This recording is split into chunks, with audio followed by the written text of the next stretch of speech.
कोई ऐसा ब्रिज होगा जो ऊपर उठ जाता होगा और उसके नीचे से शिप गुजर जाती होगी, और जब वह ब्रिज नीचे होता होगा तो उस पर से ट्रेन चलती होगी।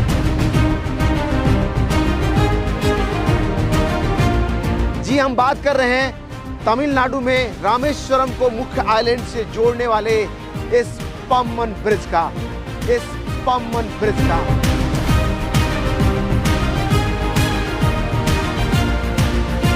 और आज के इस वीडियो में हम इस नए, आधुनिक और देश के इंजीनियरिंग के इस बड़े करिश्मे को आपके सामने प्रदर्शित करने जा रहे हैं। तो चलिए इस ब्रिज को एक बार देखते हैं।